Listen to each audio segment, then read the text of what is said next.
I do see a violent environment, and I guess the rhetorical question is, which came first, the violence or the gangs?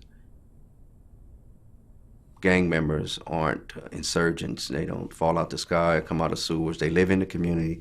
They're part of the community, despite what people want to accept. And when someone is shot or killed or whatever, the interventionists are called to go and do rumor control, things like that, things that are happening in the street to stave off the retaliation or stop it from happening altogether. The other end of that, it's been reported that one homicide, gang-related homicide, costs the county $1.7 million. And that's from the beginning of the investigation, the burial, the arrest, the incarceration, just for one homicide. In some respects, gang intervention serves as a social worker because you're trying to really figure out what is it that's provoking this individual to be involved with gangs first, and then what is it that you need to do to get the resources to get him or her out of the gang. The gang is in the community. It's a part of the community, and the community has to address it as a community issue, not a them issue or a they issue, but it's all of our issue, and we have to collectively work with it together.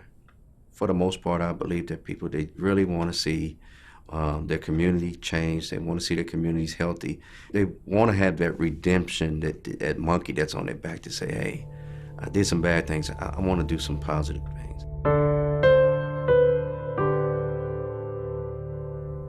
Understanding that my sister-in-law was murdered and it was a gang that murdered her. And what we're trying to do in our community is pretty much prevent the gang violence.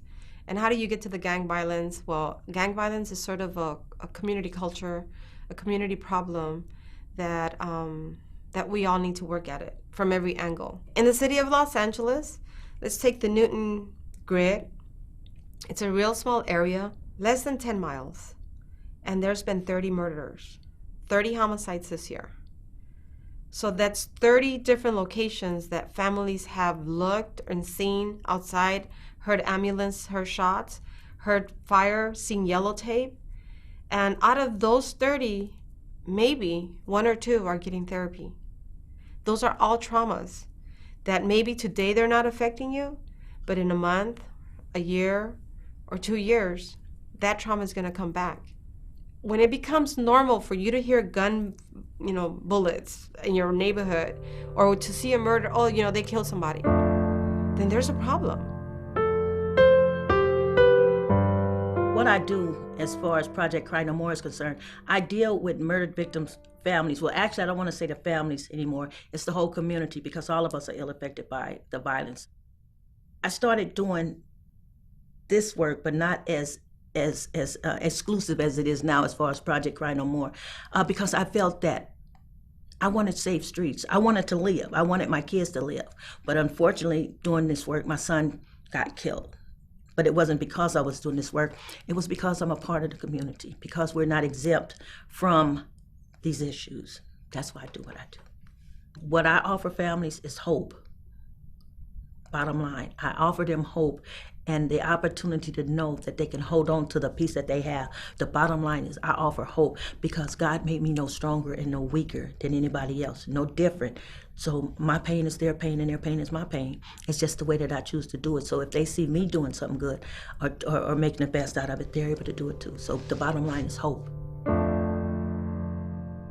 Why should victims have rights? Because the perpetrators have rights. It's only fair that those who have been victimized by these people should have some rights.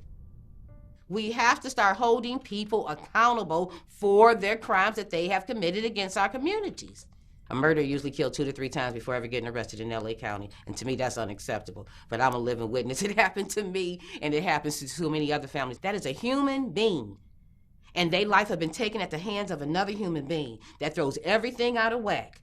Everything will never, ever be the same. No matter how we try to put the pieces together, it will never be the same. Politicians talk all about everything, but you don't never hear them saying about nothing about our kids being murdered in this country. We talk about it in Afghanistan, talk about it in Iraq, but not the kids in America being murdered by other Americans. We don't say nothing about it as though it's part of our norm, and we will not do anything. If we can stop a Cuban cigarette from coming in here, you mean to tell me we can't stop these kids from killing each other?